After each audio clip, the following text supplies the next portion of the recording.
This is Basket Case Clubs, CPR Group's podcast where we turn basket case clubs into showcase clubs.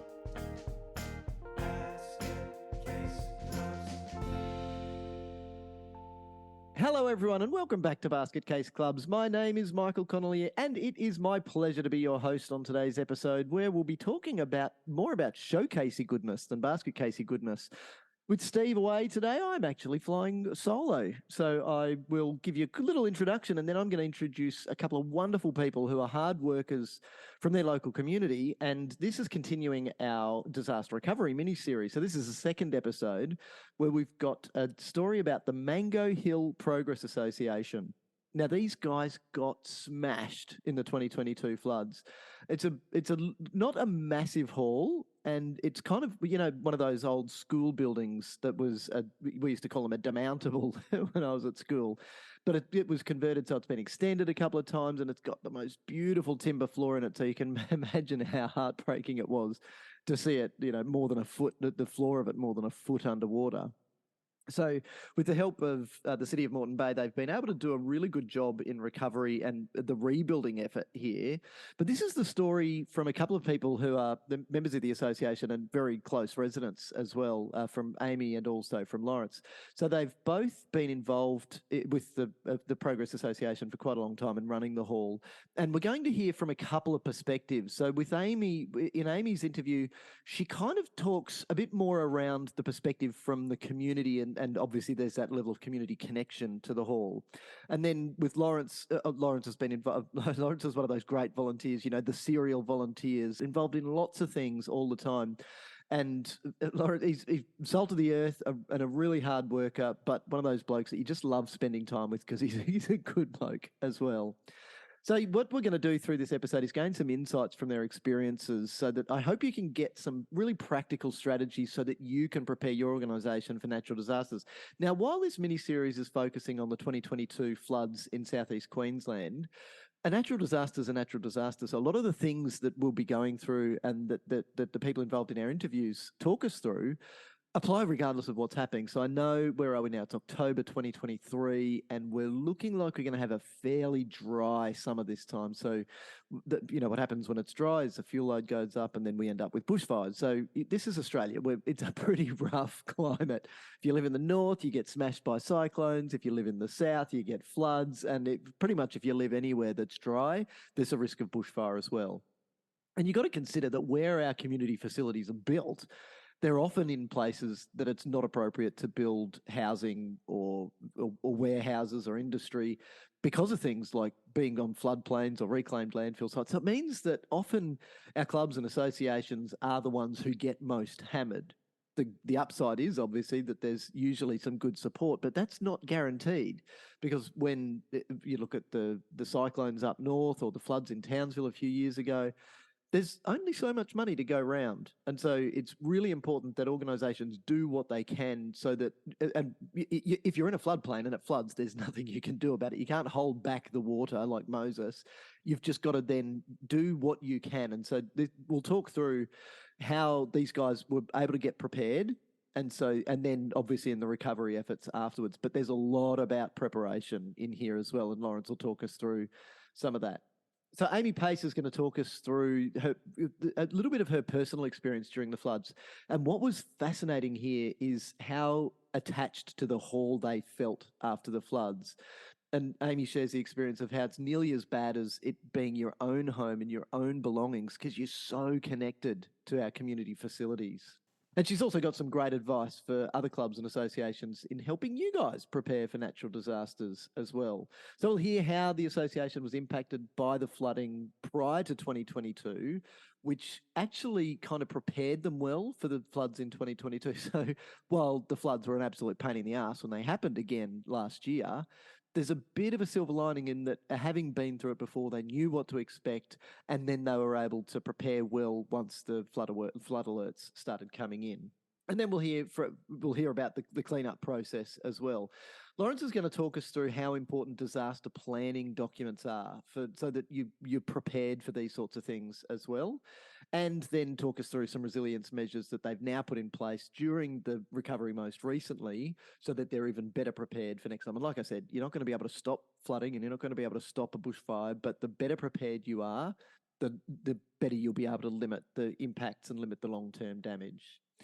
So we will be putting some of the photos from the floods from the Mango Hill Hall on our website. That's at cprgroup.com.au/podcast. So be sure to check that out. But of course, if you're listening on another platform, just check the description for this episode and you'll be able to go and have a look at how bad it was. There are some great photos in there. Well, great because they're exciting, but not great because of what they show. And of course, if you're enjoying the podcast and want more, be sure to leave us a review. Plus, you'll go into the running to win some great Basket Case Club swag, which we'll be announcing in December. Okay, let's get into these interviews.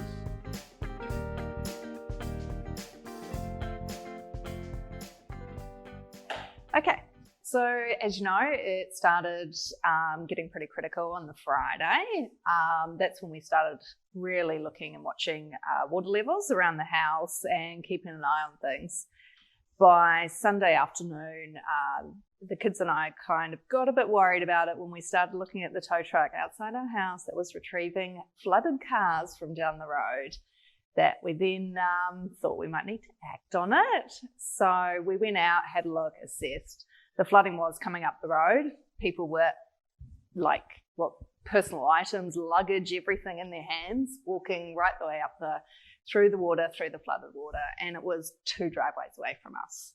So at that stage, we decided to pack up and leave because it was late Sunday afternoon to, just peace of mind, get to safety, kind of not have to worry about it.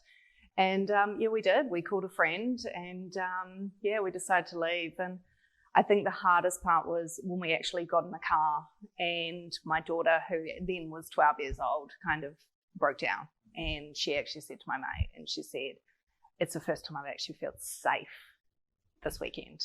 And that, kind of touched me. And I was like, because you don't realize the kids' impact of watching the water rise. When's this going to stop?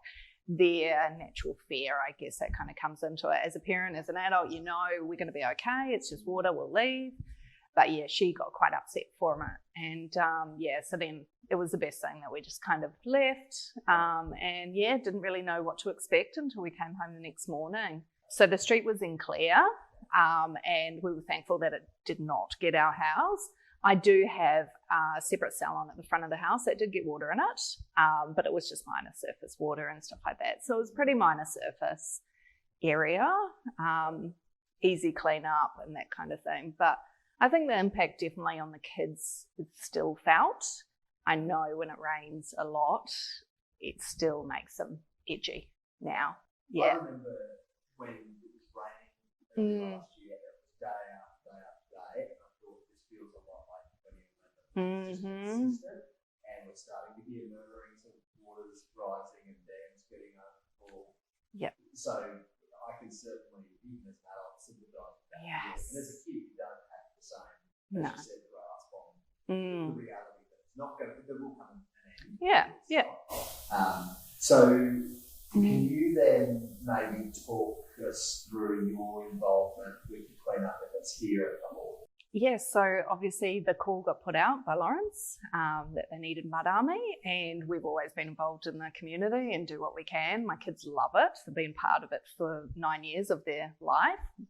And so, we came down, buckets, mops, brooms, everything we could, and came down for the day and spent the day here. And we walked down, obviously, because we were 1 street away, and the kids walking home covered in mud, just filthy as anything. They got so stuck into it, cleaning all the mud. It was just mud. It was just mud and dirt and water, and it stunk. It was devastating.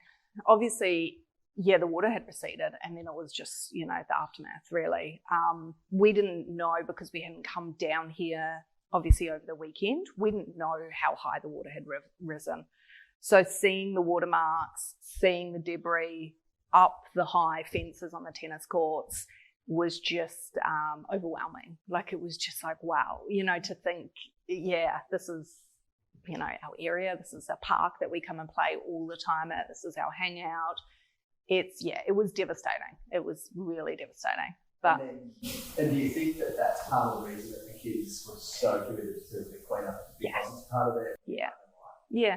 We spend so much time down here. We are down here most days. My kids play sports, so they're always on the field. We ride our bikes, and they've done that, like I said, for 9 years of their life, most of their life.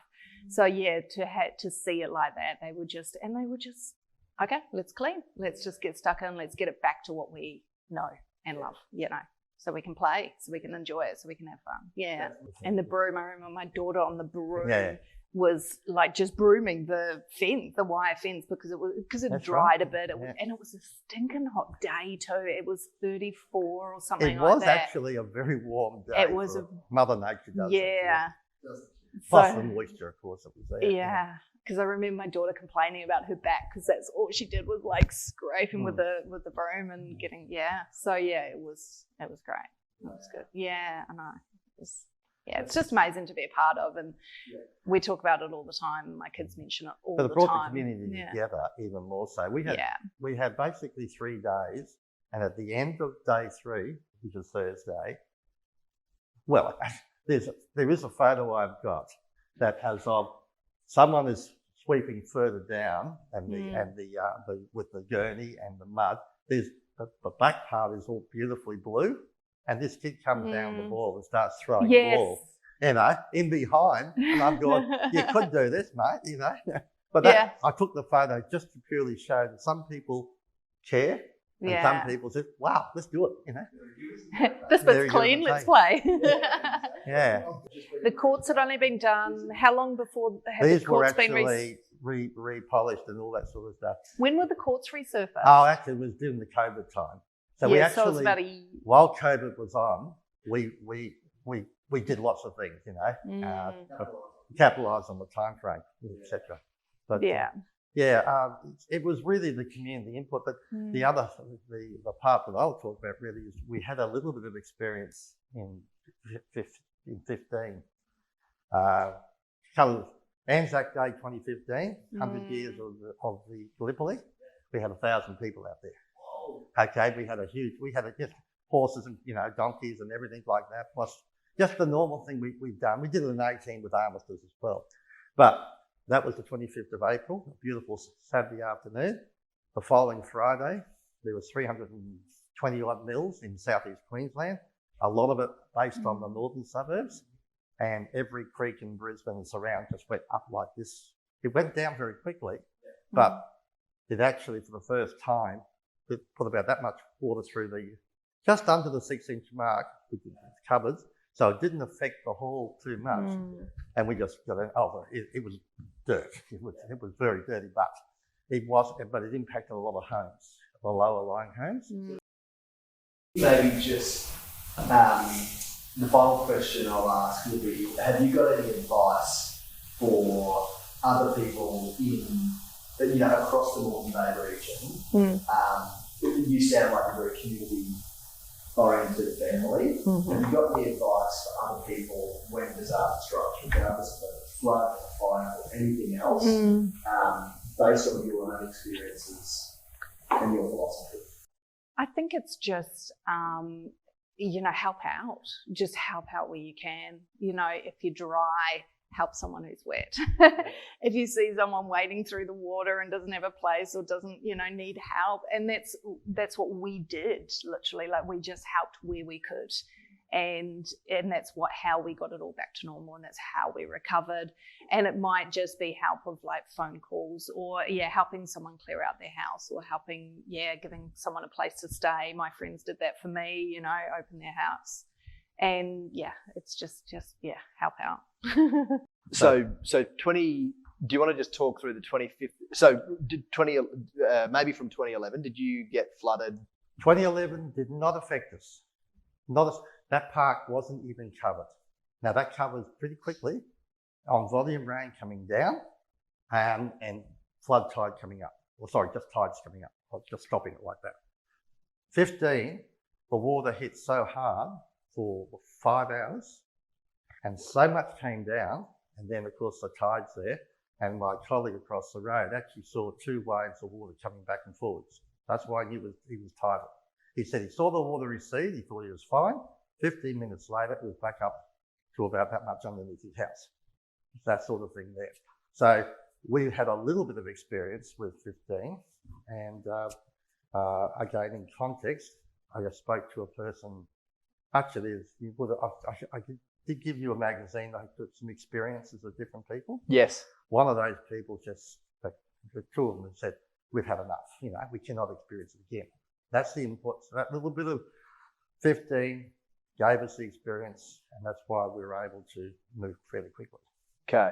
And so all prior to 2022, what sorts of recovery efforts and mitigation measures? So you were touching on, the floor having just been covered and some work that had been done in here. Was that prior to 2022, the work that had been done in the kitchen, or was that post last year? No, that was prior to 22. It was, okay. The first bit there was 97 and the back part was 07. Okay. Type of thing. My answer to that was nothing was really done other than clean up. We didn't really think too much of it because climate change is a big issue and people are in the mid-50s. There's a lot of political argument and people are very sceptical still about things. I think things have changed dramatically in the last 5 to 10 years, Yes. Of it, And that old 1 in 100 year flood terminology, we're seeing less of that now, and this, annual exceedance probability, or AEP. So instead of 1 in 100, it's a 1% risk that you'll flood this year. And I think that that's a far better way for humans to think, because otherwise, we get a big flood like 2022 and we think we're good for another 99 years. That's right. But in reality, there's a good chance that it'll happen within as another Aimee decade. said, the kids and the other people I was speaking to just last night who told me, sorry, they're over 70, and they said, no, we can't go through this again. I think the single biggest factor is that Lismore, which went under, the highest flood before 22 was 2.5 metres below. 2.5 metres below. That means that is all of that higher than ever. 2022 was that much higher That's than right. ever. Wow. So out there, the 2015 was about just half a brick or 1 brick above the green ledge. Okay. Right. This was 3 bricks above. Yeah. So it's a significant change. Huge. Not huge amount of that, but that's enough. Yeah. And that kills a lot of more houses than it did before. Yes. Yeah. A minor difference in flood level. Okay. So let's fast forward then to 2022. Yeah. Tell me about how the community centre was affected in 2022.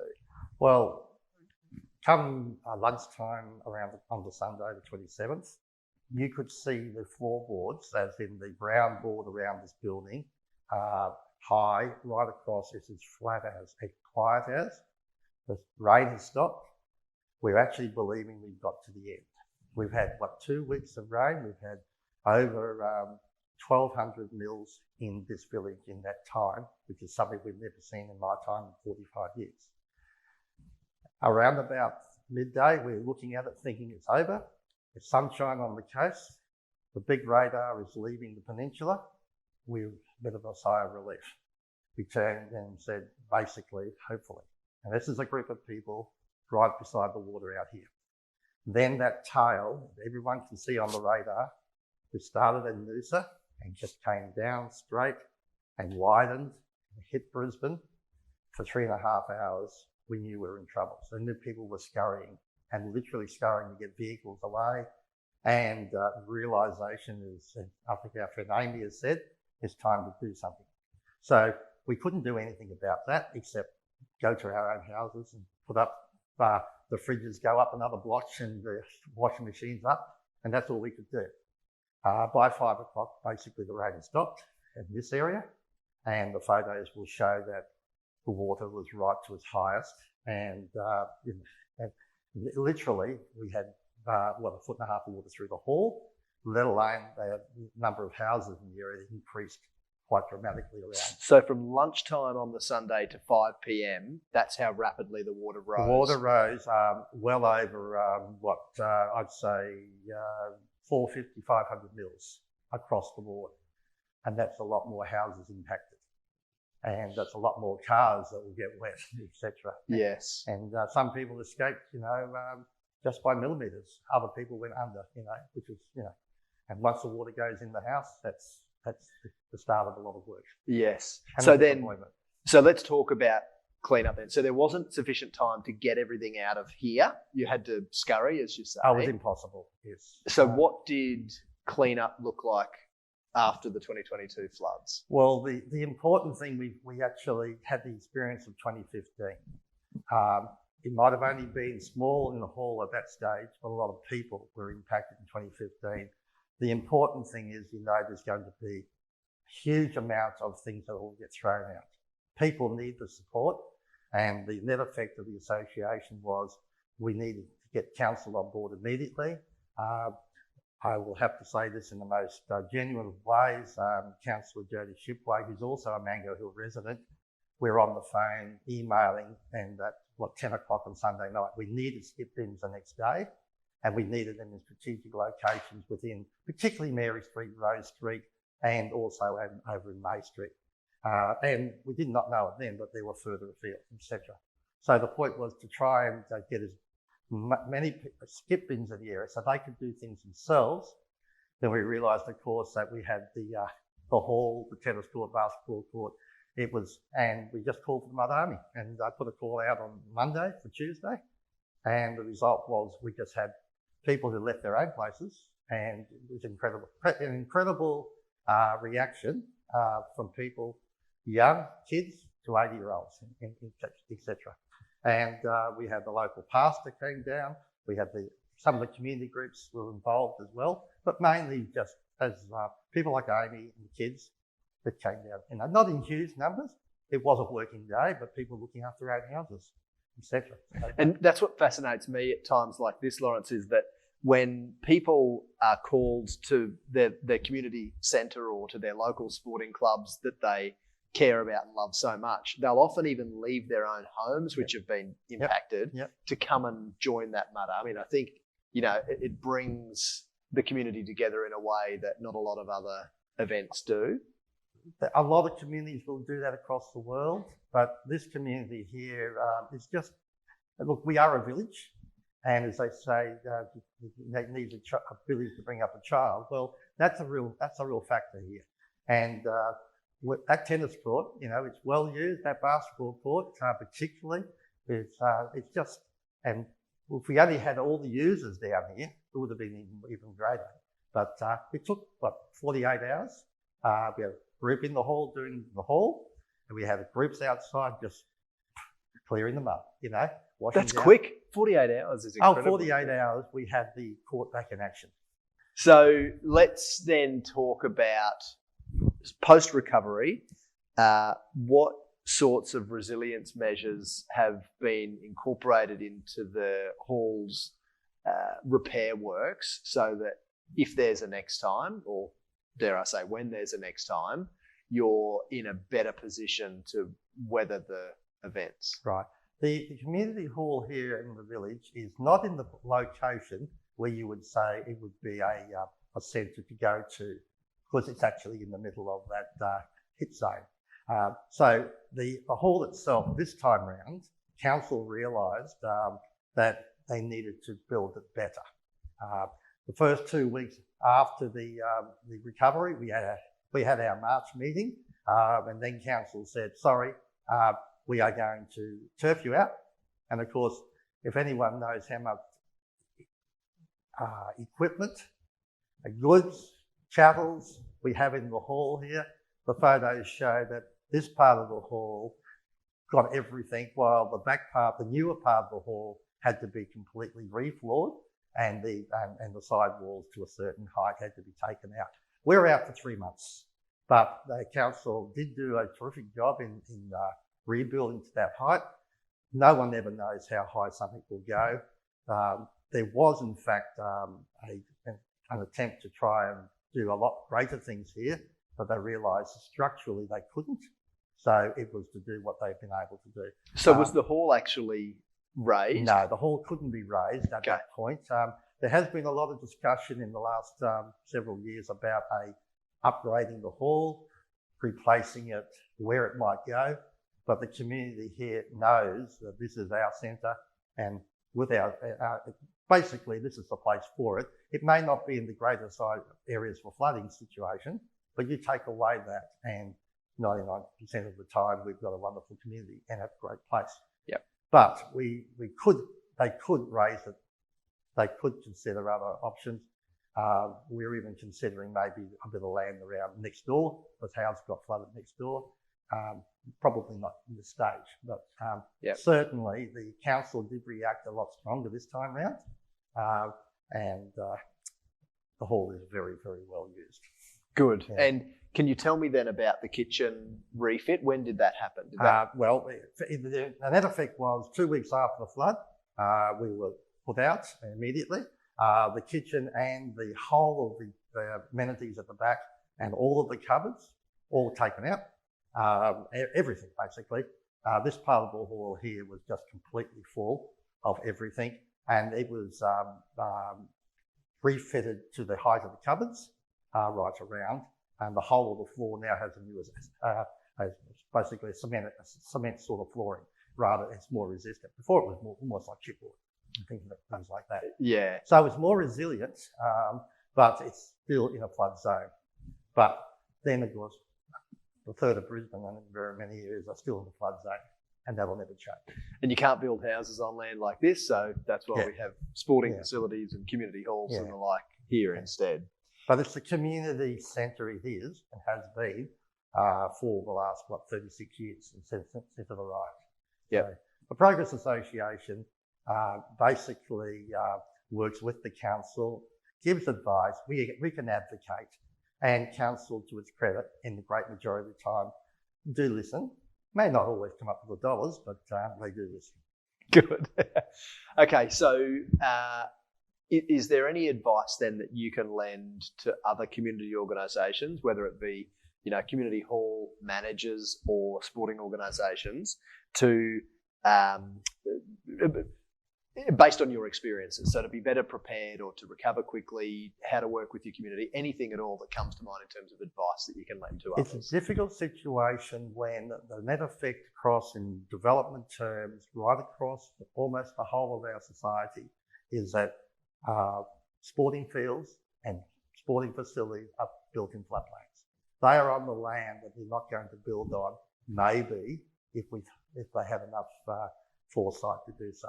So those community groups will always be facing the threat of a flooding situation in this situation. We've also got the threat of fire, of course, there's bushland around us. There's all we can do really is invoke the community spirit, certainly have a warning time zone, and if you've been through it before, you'll start to be prepared a lot better.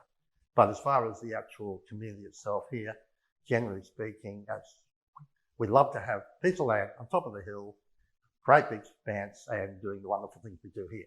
But we have what we've got, and we will enjoy what we can do with it. But be aware and be forewarned. Good.